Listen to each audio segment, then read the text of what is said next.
What a week. What a week last week was. And what a day. Maandamano, maandamano, maandamano. This is politics today. Tuko hapa tubonge hiyo story. My name is Jonas Simba. And I have my guests hapa. Watajisemea hao ni kina nani kwanza. Our sign language interpreter is Esther Kendi.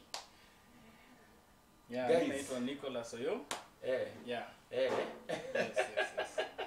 Tano. Elizabeth Michael. Yes. Sasa hebu sema unaitwa nani? Najitambulisha tena. Yeah, my name is naitwa Elizabeth Michael. Yeah. Elizabeth Michael, yes. Na Nicholas Oyo. Yes. Hebu muniambie kwanza tuongee hiyo story ya last week. Kuna Monday, kuna Thursday, kuna Monday tena. What's happening? Maze, what's happening? John, I think we are losing out on the art of negotiation.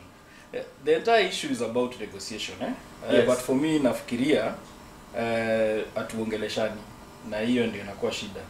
Communication is a problem here.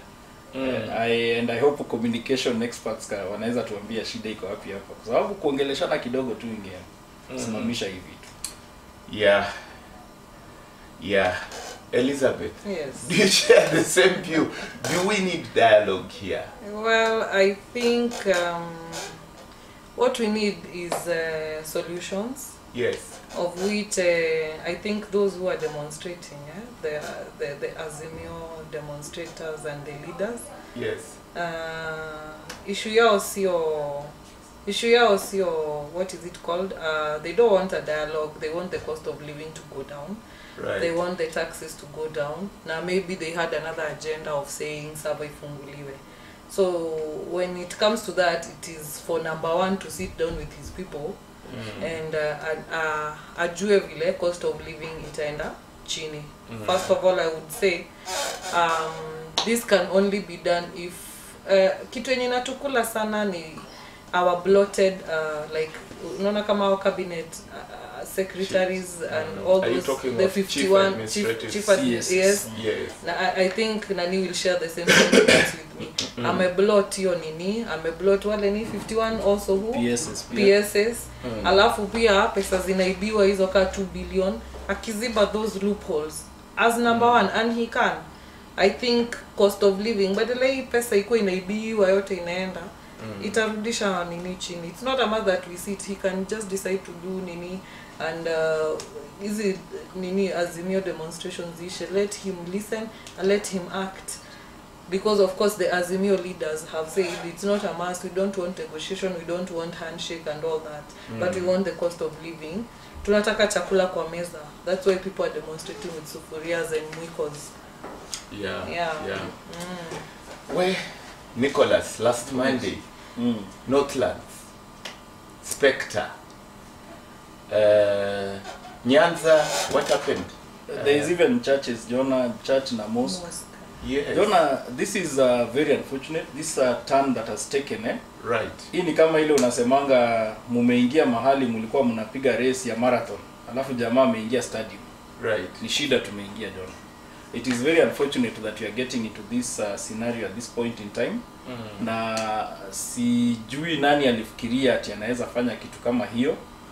Because there's people who spoke and in a seriously civilized society, mtu huyo ameongea hivyo angekuwa ameandikisha statement. John, a person who says John nikisema ati utafariki and then ni upatikane umefariki kama Peter Okondo, the great Peter Okondo, Alexander Muge story. Yes, he ended up resigning as assistant minister for labor. I feel the police are failing in this thing, because hiyo ingekuwa ni kazi ya kuchukua huyo jamaa aende andikishe statement. Ni nini ulikuwa unajua?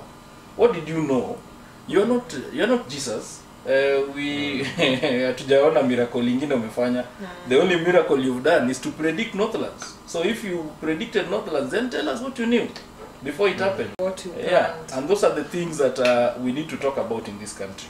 It's very unfortunate that there is a irresponsibility in some of the statements leaders are making, Jonah.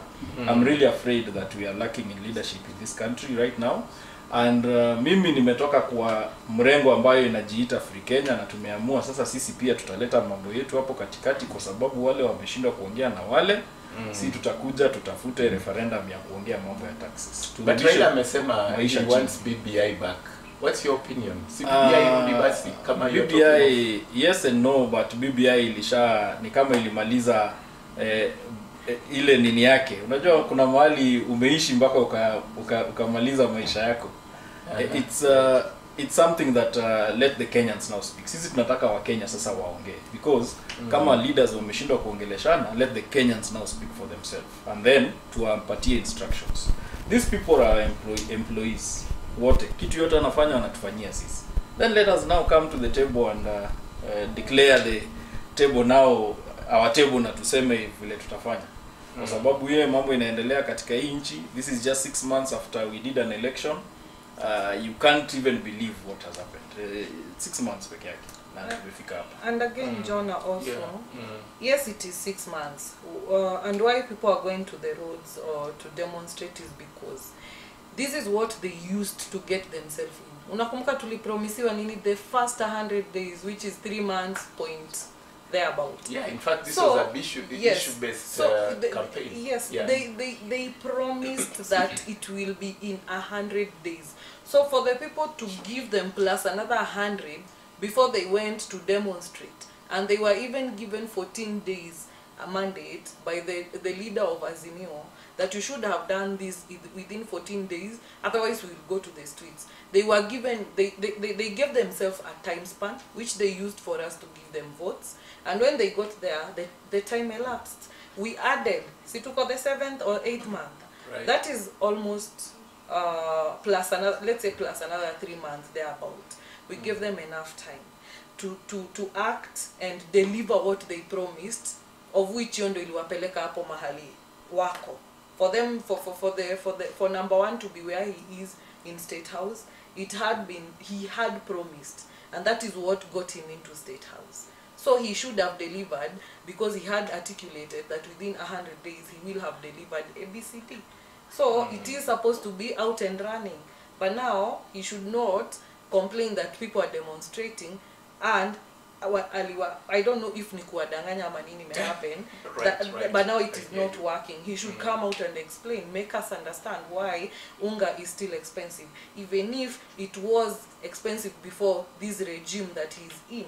You know, he came in knowing, and he came in saying 100 days, and we added, it went up to 180. Okay. Yes. Sisemi kitu. That's yeah, those are my guests for you. That's why you are my guests today. Raila claimed on Thursday, yes, that his vehicle was hit 8 times by live bullets. Martha Karua, same story, claims she's going to sue Japhet Koome because her windscreen was shattered. Kalonzo claims his face was injured. Journalists, yes, 14 of them, Brian Mushiri included, Sepolale, we know some of those names, injured. Jonah, it is this is and that's the turn that I'm saying that we have now taken. Tumeingia mahali sasa ni pabaya, because Jonah, if you are in leadership in this country, it is to your interest to ensure that the person who has half of the rest of this country is safe. That Azimio wing has the other part of this country. We saw elections, it was only 200,000. Take or leave whatever people are saying with the elections. It was only 200,000 the difference between them. Right. So the reality is that if something happens to those leaders, then it will raise matters in this country to a level that we cannot deal with. It should not be allowed that this is happening. And I think, Jonah, for me, my culprits in this entire scenario, I would say the commissions of this country. The commissions are failing this country seriously, because the commissions have a role to be in the center of the state and other actors, because the commissions are like the fourth estate of this country, and they are not working like what they should be. The police is a commission, the NCIC is a commission, the KNHRC is a commission. These are commissions that are supposed to deal with such matters that are rising there, and we need to see these issues taken into investigation. I hope also IPOA is going to investigate what's happening, because you see, you cannot tell me that the gunshot into a vehicle is a stone. That's not a stone. It's a bullet coming from somebody who must be licensed to carry that bullet. Unless you're telling me someone else had bullets in that scenario, it is very dangerous to get to that level. It's very, very dangerous. And I feel that maandamano, it has been mismanaged in this country. It has been mismanaged because all that was needed was for those protesters to be allowed to go where they're supposed to go. I'm also saying that those protesters also, they should not always be easily convinced to pick stones and start throwing. We are mismanaging this country's freedoms, and that is something that I'm really concerned, and Kenyans should be very concerned. Yeah, John, and right. also to just add on that, Right. when all this is happening, I don't know if it was planned for number one to be out of the country. One. Okay. Two, how do we find bullets shooting at a car? It means they were aiming at someone, okay? Someone who is not armed, for that matter. You see? So Right. if Raila's car was shot, Honorable Mother Karua's car was shot, I don't think she was, her and what is the name, Right Honorable Raila, they were not armed. Honorable Kalonzo was also not armed. So why do we have 8? You know, one we can assume maybe it was Bahati Mbaya, but 8 single car. Really? Really? What are the police doing? You know, it's not right. And then we've also observed that when demos are happening where police are not, like if you watched the demo or attended the demo at Kawangware, the msafara is going vizuri, inaenda tu, watu wamekanyagana, but not in a bad way. Like, it's full of people, Right. but there is no tear gas, there is no nothing. But when people come in not like eye to eye with the police, Right. we have seen it's like the police kind of provoke the people, for the people to defend themselves with stones. You know, we've seen a video where an ambulance was used. I don't know if you saw that, Nicholas. Yes. No, and the people were far, and then the ambulance cops came out. They started shooting tear gas, and people retaliated with stones. We are not. Personally, I'm not advocating for an exchange of anything, whether it's bullet or stones. But at least, why is it that we have demos in first world countries where police just line and they just look at people like this, like, "Nyipiteni mwende kwenye mnaenda." We need to reach there. And so far, I've seen that Kenyans are starting to grow and mature in picketing, because we have seen that there are places where, unless they are provoked or police provoke or people provoke, I think it's crisscrossing. Right. There is where that demos are actually very peaceful and without any injuries or such things. Talking about that, you are a woman. Yes. Always the role of women in social engineering, Yes. and the role of women in stopping this. I don't know if you experienced Mathare. There was a lot of tear gas in Mathare until one woman came and knelt with her child, lifting her hands. And this provoked other women to come out with their hand raised. And that's what the end of the GSU, tear gassing the place. Yeah, you know, as a woman, we have these, we are gifted with I don't know, is it motherly instincts and feelings? But don't you think that was risky? Yes, They it's could have risky, been but global. you know, Jonah, once you come out and kneel and raise your hands up, it means surrender. You know, that woman could have been surrendering to God and surrendering to the GSU, that this must just stop. We are not armed. You are even, you see, it could have been they are shooting tear gases. where they're not supposed to be shooting. Like nobody was provoking these people, but they were just, you know, we didn't see the other side, like the full clip of where it was being shot at. Okay, but for this woman to just come out and kneel shows Right. that we really need somebody to act.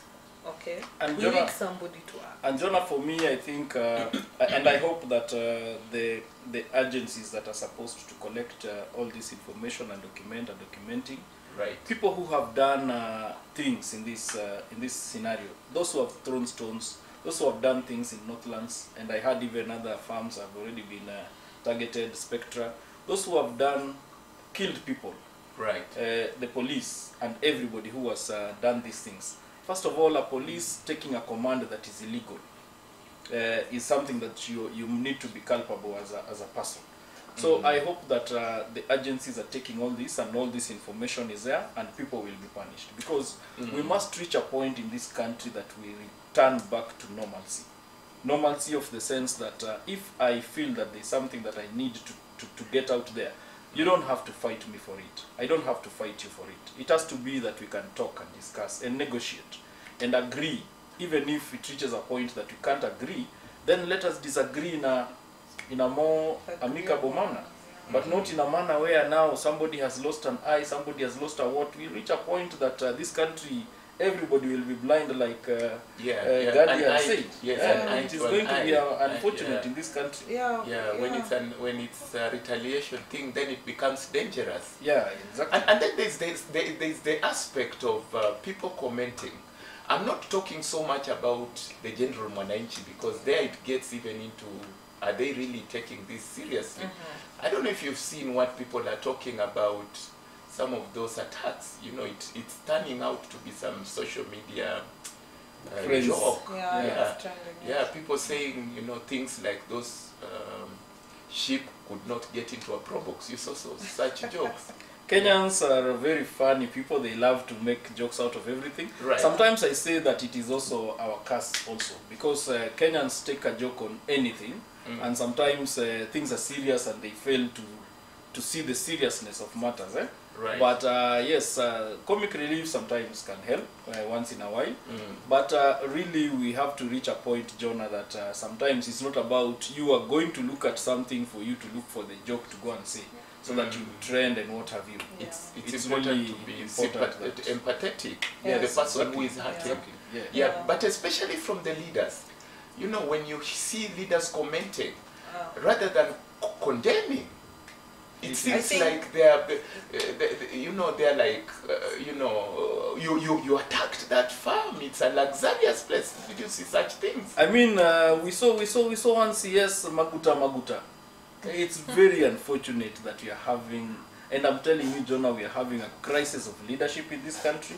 Right. We really need to go back and find where is the church, where is the civil society. I hope they're coming out now. I've had civil society trying to speak, but I hope that now it's going to be clear that the church and the civil society must come into this space and basically create this room that we need. Doesn't it make you feel that this was planned? Doesn't it make you feel so? You The don't comments. get into somebody's house without planning it. Yes. It cannot Yes. just be that guys just were walking on the street and decided to 1,000 people, Jonah. Just like you said, John, a moment ago, that somebody commented, and we don't have prophets. Yeah. So how would this person say like this, and it came to pass, like in less than a week? You know, it's not like we have rainmakers today. You know. So if this person say the shamba zenyu tutazikujia and we will do 1, 2, 3, and then it happens exactly the same. And this is politics. You know, people are playing dirty, which is that we condemn, because now that will now bring, you know, it was said in Kainuk it's called banditry, in the Northlands it's called I don't know, there's a name they say. Kindly say the name. Hooliganism. Is it Goons? goons or something? They said it's in Kainuk, when they steal livestock, it's banditry. When it comes to Northlands, it's taking like their property back or something, which is very bad. That's sad. Yeah, that is somebody's property, hard-earned money, you know. Then they want to destroy. And I want to personally ask or request, number one, to kindly sit down. He should observe that Kenyans are now in unity. Yes, there was a difference in voting of 200,000. I want to just ask the president to please listen to the plea of the people, because when you go, if you want to really like see how the trend of things, people are demonstrating in Pipeline. Guess what was happening? People are demonstrating. People are demonstrating mugging on the roads. Yes. No, before the mugging, this is to say that there is unity in Kenyans.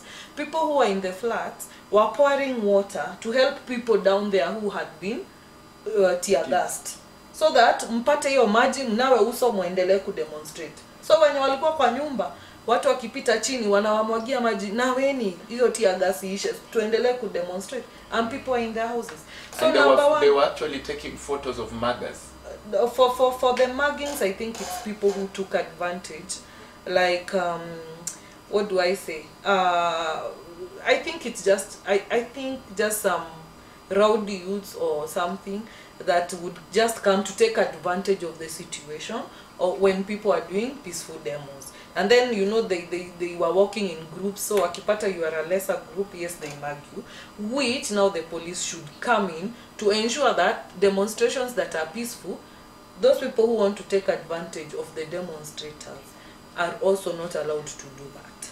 And Jonah, you know, when there's a break in law and order, then you allow disorder, and disorder is those muggings and what have you and other things. And Jonah, if it happens that you are a demonstrator and I was also a demonstrator, and you had my nilikupatia pesa na niko na deni yangu, I can just take you out and nobody will know what happened.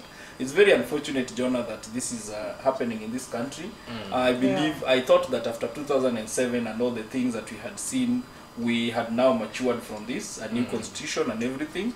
And then 10 years of a government, I thought that these things had left us, but now it looks like we are back to square one. Actually, it appears especially around Kibra on Monday. It appears that the leaders even were taken by shock. The last Monday, actually, it appears they were taken by shock, because these people is like they have their own underlying conflicts.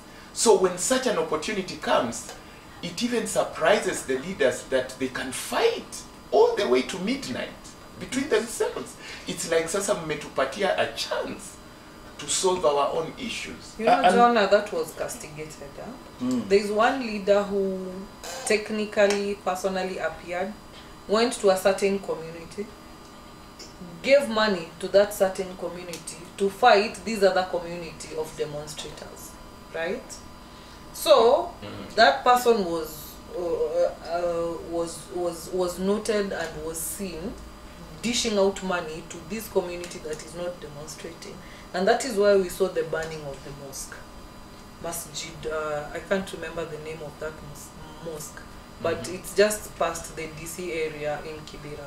So what happened? This political person went and dished out money to people who are pro-government, okay? Right. So that they go and now cause chaos to these other people who are demonstrating. And now when they dished out money, so now the chaos started and they went till... And Jonah, if you're looking for people to go to ICC, I hear words are being exchanged. People who are doing things like those, because this is basically instigating violence to the level of 2007. You are trying to return us to 2007. Right. Anybody who does that, this is very responsible, Jonah. And those are the people I hope Kenya National Commission on Human Rights, I hope the commissions that are supposed to deal with these issues, I'm really worried about the police and the way they've reacted. I really feel that they need to come out and grow themselves into this space and basically deliver Kenyans. They are not working for anybody, they are working for Kenyans. These commissions need to take stock of what has happened. NCIC, you are there. I really hope we are appealing to you. somebody should have all these issues noted and documented, and people should actually be taken forward. You cannot start violence that cost us this country in 2007, Jonah, and Right. what we had all that time. You cannot take us back there. Having said that, I'm glad you also mentioned the responsibility of the demonstrators, because it's sad that some of the demonstrators actually looted. I don't know if you saw what happened around Embakasi. Even in Kibra, a shop was looted. The questions that happen when you create disorder is you will allow opportunity for people who had always hoped that disorder comes so that they can cause problems. John, it is the same scenario that when computers came into this world. You remember computerization, Right. and there were staff that were blocking these things because now computer was going to create order and people will be seeing what they've been doing. So this is the same scenario. You create disorder and then you use this disorder to do things that otherwise you would not have done when there was order. And that's why it is very unfortunate if the police cannot reach a point to understand that law and order is about also allowing people to express themselves. Yeah. Expressing yourself is really Are we necessary. creeping into and- lawlessness No. as a society? Well, and John, rebellion? there's one thing. When you study psychology, you get to study something called mob psychology. So mob psychology, I think it is what I am coming to learn, that the Kenyan police is short of managing. They are not able to control crowds and manage the mob so that it doesn't act in a certain way. Okay, so and also us, mob psychology really controls us, the common wananchi down here, because wakipeana tu psych kidogo nyo say ndio hii super shwa shwa shwa, you know, and then let us also look at what is making these persons steal. You know, if you go to these other countries when they demonstrate, unaona mtu hata naibaunga na niko nayo, unaona what you know. So right. This also, I'm not advocating for looting, but ndio niibe sana sana ni jusina, maybe naibia mtoto, you know. So for that person to enter there, hata maybe ataiba kitu kama nini, something that they won't eat, maybe anachukua tu ende ibe auze apate unga. Now, you know, Okay. when yeah. So sometimes it's those dynamics, though we are not advocating for that, but You've spoken of control. Themselves, the security experts, they will tell you the mistake they are doing here is that they are working on crowd control rather Instead than of crowd crowd management. management. Yes, Yeah. Jonah, I think you are raising something with the policing, and for me, it is about a professional policing unit Yes. that understands something called service as opposed to force. Yes. Jonah, we seem to have a police that has alter ego. You know what alter ego can create? A situation where it's Nicholas, but then there's something that comes into me and becomes something like maybe Davis or Dennis, who becomes now bad person and does things, and then Nicholas comes back. It's like you're high I on think something. the police force have a problem. They are having an alter ego of police force and police service. Yes. We must take them back to the point of police service, and they forget their force issues. Force was done when we had the colonial administration, and that is called the police force. It was meant to ensure that the administration, the colonial administration, will be protected against the natives. And that is what they created at that time with this police. And now, this police is having a problem of understanding itself as a service, as opposed to a police force. Yeah. Don't you think that we need to learn to respect our leaders? There is some kind of lawlessness creeping in. Don't you think so? And this is dangerous. What do you mean by respecting our leaders? Like the common wananchi is supposed to respect their leaders? You see, when you look at how these things are building, I guess, and I think we need to go for a break. But before we do that, we are talking of anarchy. How does anarchy creep in? What is anarchy? How does it creep in? Yeah, anarchy is where things cannot be controlled. everything has gone haywire. Lawlessness. Lawlessness and all this problem. And we were there in 2007. We saw what anarchy is. We don't want to go back there. Everybody agrees we don't want to go back there. Yeah. Viewers, this is Politics Today. Hapa tunachapa siasa. See you after the break. This is Politics Today. We are back. We are back. And this is Science TV. You are watching us on Science TV. Our sign language interpreter is Tobias Omondi. And I'm in the studio with Nicholas Oyo, human rights activist, Elizabeth Michael, youth, NAC Kenya, very active youth.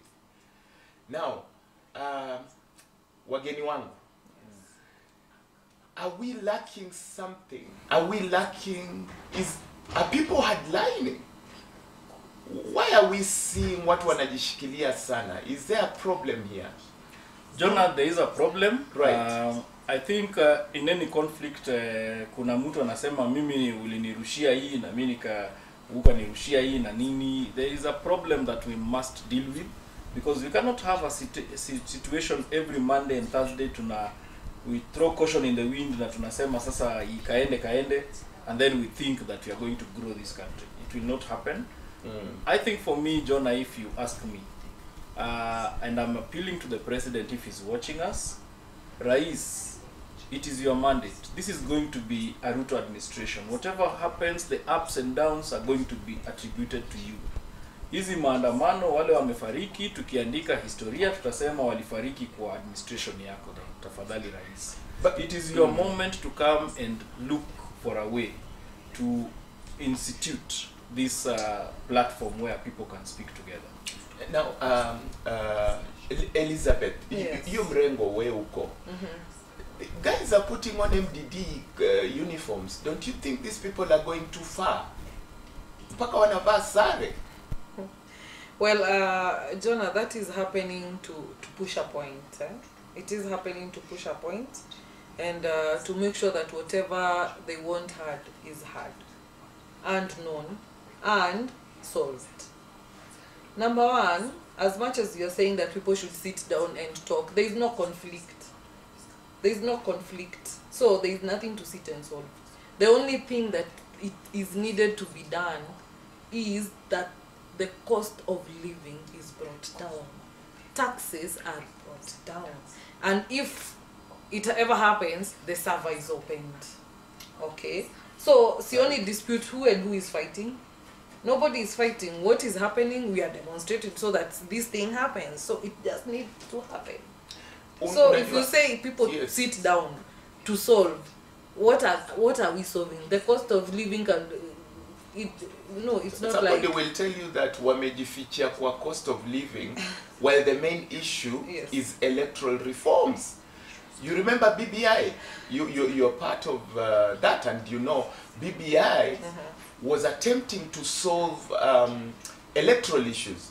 And I remember even Nicholas one time sharing and saying BBI ilikuwa na stories za control judiciary. You remember about the stories that yes, it was people creating so it's like high cost of living is the right thing to advocate for, but these people are pushing for another agenda. Ukileta stories za server na ulete stories za high cost of living, umechanganya issues hapa. So it's like this is a very contentious issue ya kufungua server.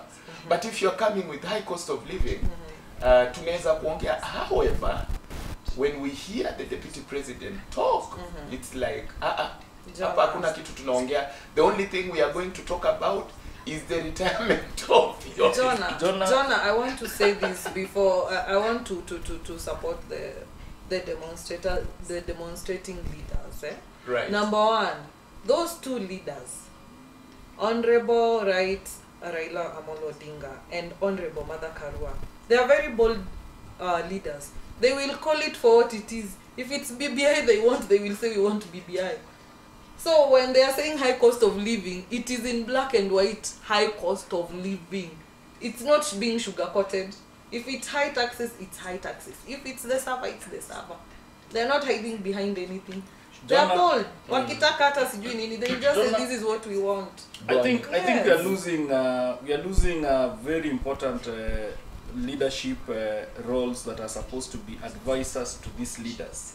Because I will tell you for free, at the point when Honorable Prime Minister came into a handshake with Uhuru Kenyatta, President Uhuru Kenyatta, I expected that he would have had a half handshake, so that the issues of electoral problems should have been reformed at that time. And why am I saying this? We had the Kriegler report, which said that 2 years before an election, we stopped anything to do with reforming the IBC.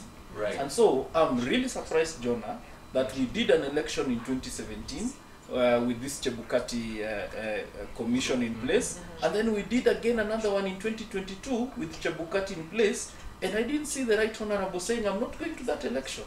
It's something that I'm asking myself. Where are the advisors? Where are the people who should have said, before we shake hands fully, wacha tumalize mambo ya electoral reforms? Now we have another chance to deal with it. It is again being done badly, and this is now I'm blaming the side of the government, because you cannot state that sisi na bravado na useme hiyo mambo ya electoral nini tumeshaamua na imeshafanywa. Because you are telling the rest of this country, half of this country, that you are not involved in this thing. And how are we going to, there is something called seen to be done and being done. You cannot just do something because unasema iko sawa. It should be seen to be done. So the IBC cannot be something that is created in one side and left on the other side. It's not fair. And so for me, I feel those are some of the things that are supposed to be on the table. Mambo ya kitu kama vile IBC inatengezwa. But already we are seeing a gazettement already of the IBC selection panel. The next Chebukati. It is really unfortunate because that is creating a scenario where you are creating an illegitimacy for that person. Because what will happen is that some people will feel that we were not involved. Yeah. If they cry they are not involved, Jonah, I really call for the advisors to the president wamwambie, call their bluff then. Call their bluff. Waite pale Harambee House. Na mimi nimesema mara mingi, hiyo chai yetu inapotea kila mahala, tunasikia chai sijui weka pale nje na mandazi kidogo. Some people can cook good mandazi out here. Liza anaweza pika mandazi nzuri sana. Wakae pale, waongee basi hiyo mambo ya electoral reforms. Na tuseme hii mambo ya electoral reforms tumalize basi. Tuanzie hapo then. There is a way you can start some of this. That's if you are not risking for it to be called mandazinomics. Take it on mandazinomics. It's actually one of the things. It's one of the things I think you saw the leader for Azimio stating that they need to sit down and be involved in this issue of choosing the commissioners for I. The selection panel. The selection panel. Already they have gazetted the panel, and I think 4 people are already from the PSC, and Azimio is crying foul. Yes. And Jonah, if you want to take examples, we had the former president, the late president Kibaki. Yes. This thing, when he first of all in 2007, he put a half cabinet in place. He put a half cabinet in place because he knew that as much as I've been given the seat and everything, there is need to consider the rest of the country. That is statesmanship, and that is what we are hoping that the government can see. I really feel that it is time that some people speaking in this government should be told wanyamaze kwanza. But then you are from Azimio, Elizabeth. I'll be on your case a bit. He's okay. an activist. Let me ask you. Yes. The deputy president keeps insisting that your leader wants a handshake. Is it propaganda? The more the man denies, the more he says he wants it. So it's a case of unataka sitaki, unataka sitaki. Who is saying the truth? Because there is this issue of anataka handshake. And this person is moving around saying, mimi sitaki handshake. Yes. Kusema kweli, Jonah, I repeat again, the leader for Azimio is a bold leader. Kama ni handshake ingekuwa, lakini wana handshake about what? There's no dispute. Let number 2 stop saying that we want a handshake. We don't want a handshake, and it has been repeated, because us, we just want the cost of living. We don't have to sit down and discuss that the cost of living is supposed to go down. We just want the cost of living to go down. So tunakaa tuongee nini, siwashukishe tu bei hiyo story ishe. Umeelewa? So yes, handshake, ana insinuate tunataka handshake aje for what? There is no dispute. Hatugombani, hatufanyi nini, si tunataka tu kila kitu. Jonah, for me, iende chini. Kama ana believe, if there is a belief from the government that these people want a handshake, yes, then call their bluff, call them to the table na usikie wanataka nini, na urecord kama umeficha, alafu tulete ndio hiyo wamesema wanataka handshake, exactly. Then we'll see. You see, the thing here is the more we continue this, mtoto kama ni mama na baba wanabishana, mtoto anakosa kunywa maziwa. Leo amekosa kunywa maziwa, kesho amekosa kunywa maziwa, siku moja mtoto atafariki. We Kenyans, we are the ones who are suffering in this issue. And for me, I feel, Kenyans, I'm appealing to you. We are going to look for a solution through Kenyans wenyewe. Tutatafuta referendum, tuweke watu mahali wana belong, kwa sababu ile mambo inaendelea Kenya hii. Sometimes it is you Kenyans who have to come and basically state the reality. Hao watu tumeandika kazi, na ni sisi ndio tunawapatia mahali wanafaa kufanya kazi na kila kitu. It's important that we take charge of this matter, na isiendelee hivi.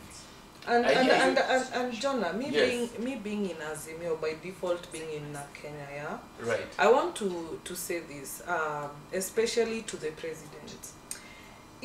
When a country gets a revolution, I don't think it will paint a good picture out there and in the history books. Because for a person to be, for a country to get a revolution, it means some very bad things were happening, right? Right. So the president needs first to understand that yes, probably the Azimio voters were 6.9, then they were like 7.1. Number one, he needs to come down and see that on the ground, votes have shifted. Wale wa Kenya wenye walikuwa hasla, kwanza hao wanajiita hasla, wacha Waazimio hawajiti hasla, hatujiti mahasla. Hawa wenye walikuwa UDA ndio walikuwa hustlers. Half of them wanasafa, na pia hao wanataka unga iende chini. If today there was voting, trust me you, number one, the president would not get those votes. Why? Because half his followers are already on the side of Azimio. So kufanya nini? Economy nini irudi chini. So he should sit down and really think if this is the way he wants to go. Now, these two people, are they really able to sit down? Do we need an arbitrator? Don't you think we need the church, for example? Jonah,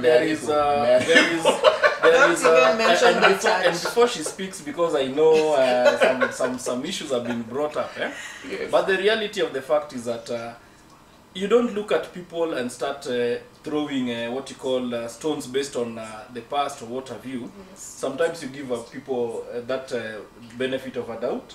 The church has offered itself, and it's not only a certain part of the church.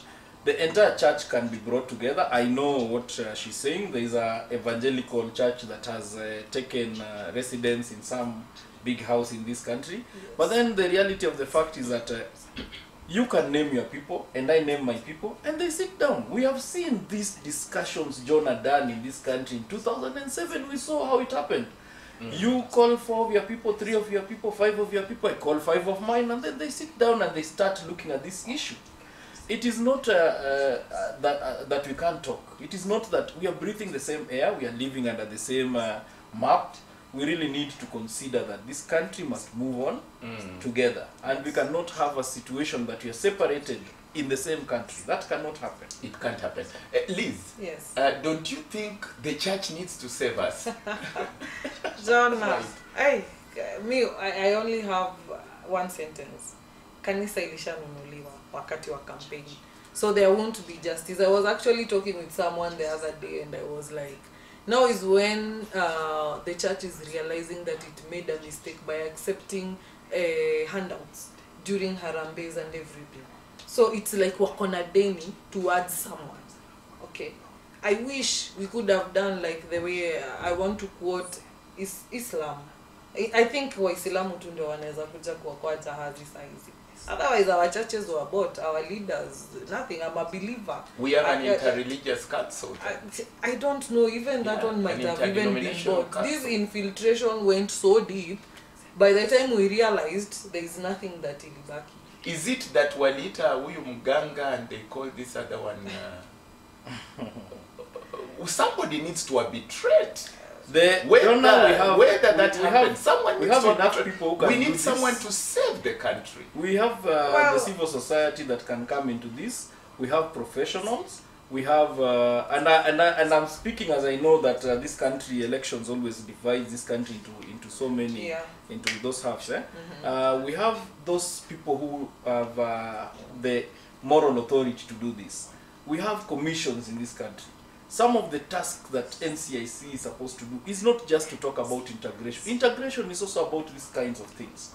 NCIC should take it upon itself to look for people who can arbitrate. It's not something out of their mandate. I don't think so. It is them to realize that if you talk about integration, then you also talk about keeping the society together. So I feel that there is a lot of people who are missing the opportunity and missing the point, and we feel that this country needs those people into this space. Sometimes it's good to look at the history we have. Yeah. When 2007 got so bad, President Kibaki and Right Honorable Raila were put in a room alone, and they came out with a solution. Do we need a situation where President Ruto and Raila are put in a room, or do we have so many headliners around them? Will they allow it? I'm worried about the two gentlemen not looking. You see, before that happens, there is always something that this is a ways. There are levels of engagement to the point when Honorable Raila and the late President Mwai Kibaki were put in a room. It was after some discourse had happened. And so I think there is need for that to happen before the gentlemen can be put somewhere. And I think these are gentlemen who know each other. They don't even have to wait for that. They can actually call each other and sit in a place like this and start saying, in nchi yetu tuseme nini. And we are not saying that that is handshake. It doesn't have to be handshake. It doesn't have to be. And also, Jonah, one thing, when you look at our number one, he's not a person to be told do this, do that. Okay? The same to Right Honorable Raila. It's not a person who is like manipulated by the people who follow him, and the same to number one. So both of them, if they can decide to sit down and solve this, it's okay. And again, I still repeat, there is no dispute. It's just for number one to sit down and now manage and know how the cost of living is going to come down. Yeah, because Azimio does not want a handshake. Yeah, so when they sit down, Jonah, let me just ask this.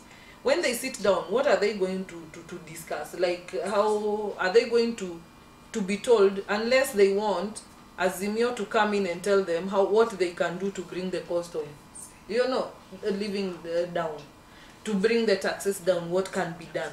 But there's no conflict. Don't you see a situation here where even if the president were to say, I'm bringing down the cost of unga to 70 shillings, the way I was saying during the campaign, your leader, Raila, will still insist that on top of that, fungua saba. It is one of our agendas, right? Electoral reforms. If we solve the unga, if we solve the unga thing, the high taxes thing, then we go also solve the server thing. And for me, I don't think why solve one and leave the you see a situation where atarudisha unga chini na aseme sifungui server? No, I don't even think it has to be the server to be opened. I think it is really electoral reform. So I think this is the issue that that side of government should start saying that if it is electoral reforms, kujeni tuongee mambo ya hii IBC na tutengeza IBC pamoja na tumalize hii mambo. I think that is how you start a negotiation, Jonah. The lower fruits, the fruits that are lowest to you, you start by those. And for me, I don't see a problem in them agreeing that tuanzishe hii IBC afresh. I don't see a problem with that. If you are bigger than, if you are a statesman and you want this country to remain the way it is, and to remain a good country and growing and everything, you really can decide hapana basi tuanzishe hii mambo kuanzia tena. We are also having institutions like parliament. Jonah, this country is suffering from leadership, I'm telling you. Because Yeah. parliament is supposed to have, kuna mahali nafika, unaambia rais wako, Jonah, if parliamentarians don't understand their role, let me tell them right now today, let me specify to them, ni hao ndio wanatengeza sheria ile rais atatumia, inaitwa legislation. Ni hao ndio wanaangalia serikali vile inafanya, inaitwa oversight. Ni hao ndio wana represent wananchi, inaitwa representation. Kazi yao sio kungoja chini ya rais. Kazi yao au wako juu ya rais kwa sababu wana represent wananchi wa nchi hii. When there's a problem like this, I was hopeful that there's going to be an inter-parliamentary engagement among them to try and broker peace or even negotiations or something. But I'm seeing people who don't seem to understand their role.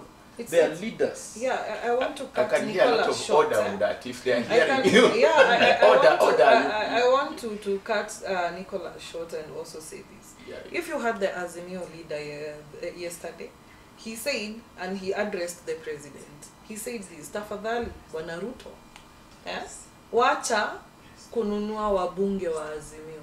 Kama wanataka kuja Azimio, warudi tena kwa debe, waelektiwe na wachukuliwe na nini, waingie kwa hiyo bunge na UDA.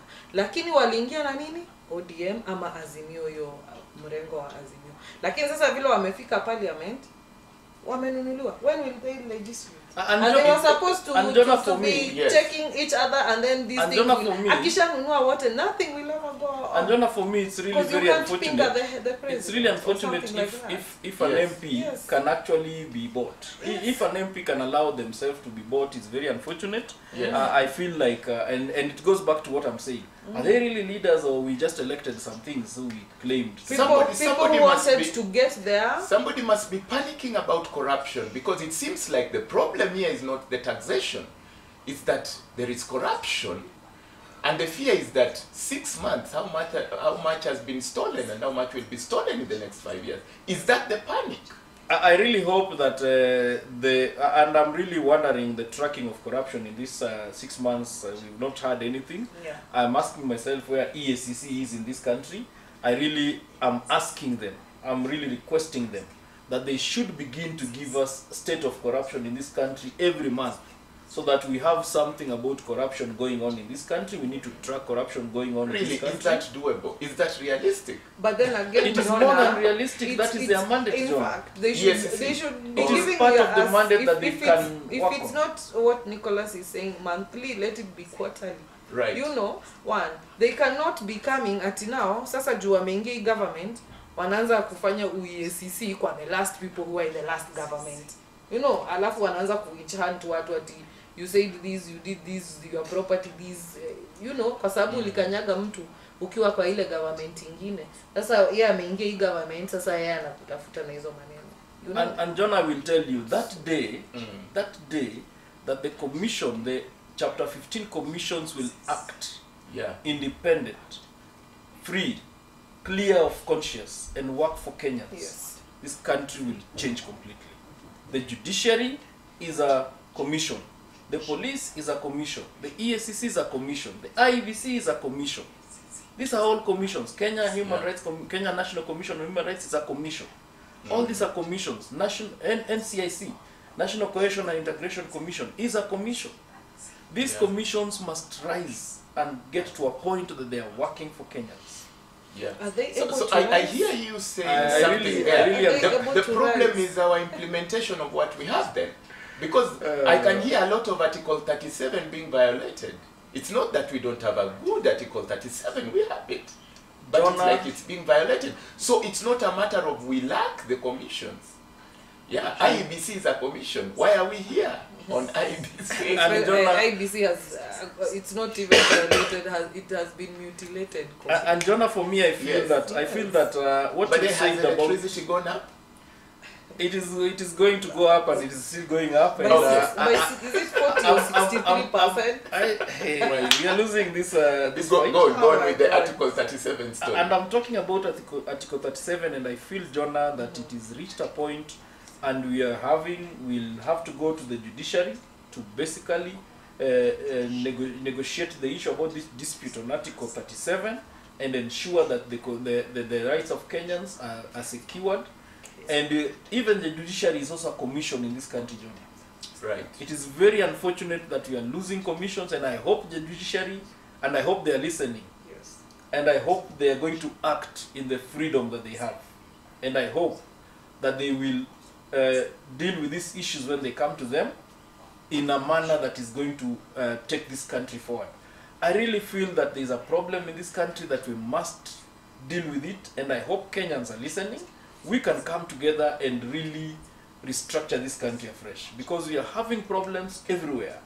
Ni kama ile vita unasikia uko kwa battleground na uko kumepiga bomb, uko bomb, uko bomb, uko bomb, uko bomb, kila mahali bomb, and you can't even move. We are getting into a mess in this situation.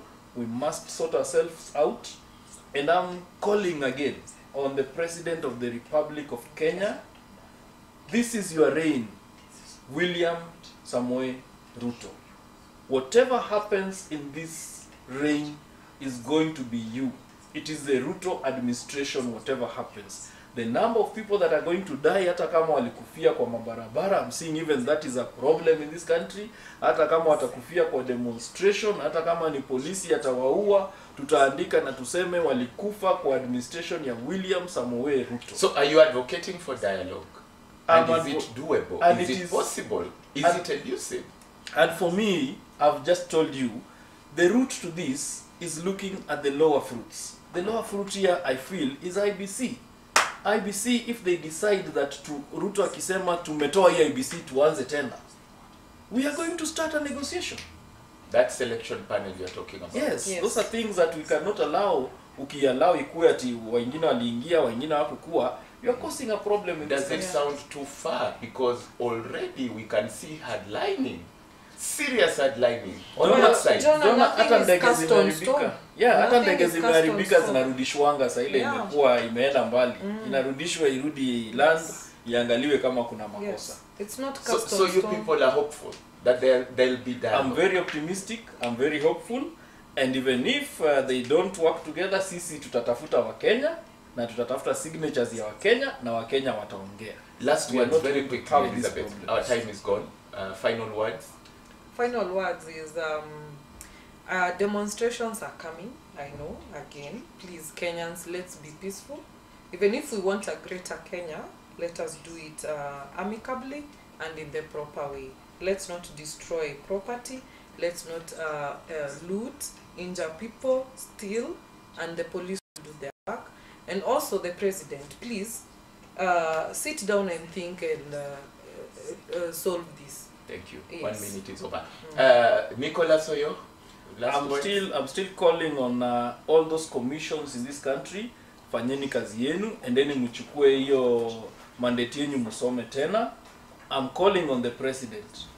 Enda uchukue katiba, upitie tena, you will realize that you are a symbol of national unity.